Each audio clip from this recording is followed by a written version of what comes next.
Joining us now to put the finishing touches on Super Wildcard Weekend, we sail to senior NFL insider Jonathan Jones. JJ, I want to start with Dak here because he does take the headlines on this night.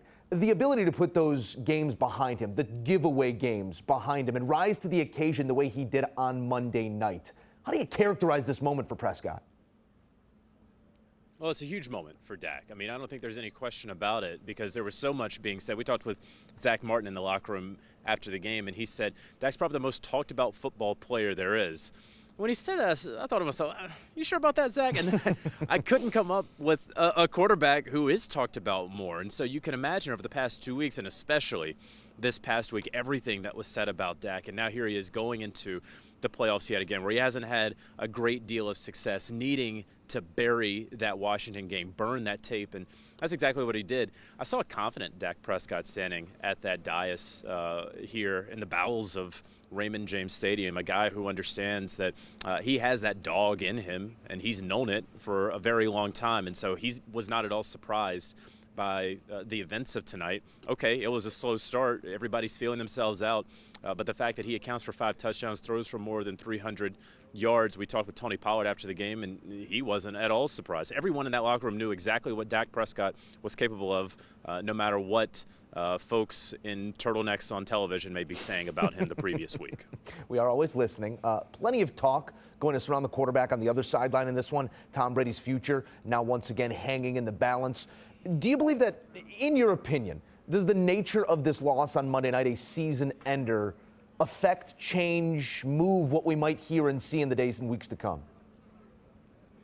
You know, I don't necessarily think so, Joe, and I don't know that it should, right? I mean, look, if this guy was about storybook endings, he would have ended it 2 years ago right here on this field, but then he came back and he wanted more, right? And then it was the Rams game where, hey, you went out there and you scored 14 points in the fourth quarter.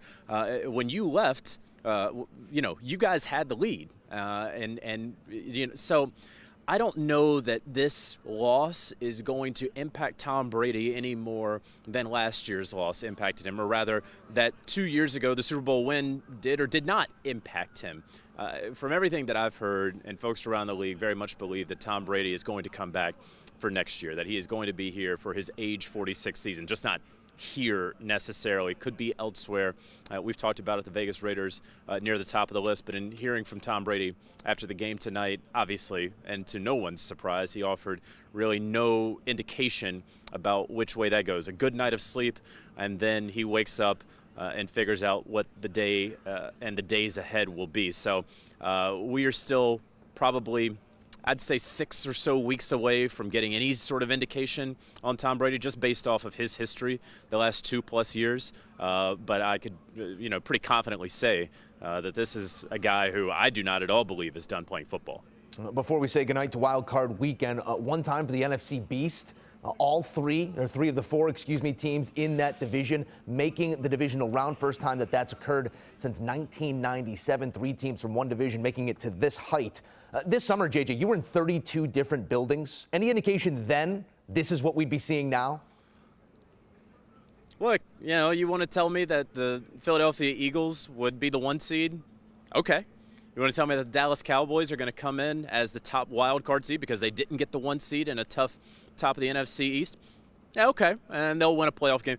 You want to tell me that Giants team is actually going to be making the playoffs? Yeah, I didn't necessarily see that one coming. But one interesting thing, there was a leadership meeting that the Dallas Cowboys had earlier this week, and DeMarcus Lawrence stood up and he was talking about how, hey, the playoffs are set up for us. And what he meant by that was, okay, we got the Tampa Bay Buccaneers and they beat us in week 1. And then they're going ahead and they're projecting as to who they would face in the divisional round, and that's the San Francisco 49ers. We know how that playoff game last year ended, and Dak Prescott talked about the scarring that game had, how he'll probably never completely flush it out. And then you just sort of move forward to that potential NFC title game, and it would very likely be the Philadelphia Eagles there in that NFC title game. And so it was just really interesting to hear that they've already looked at the playoff bracket, started mapping those things out.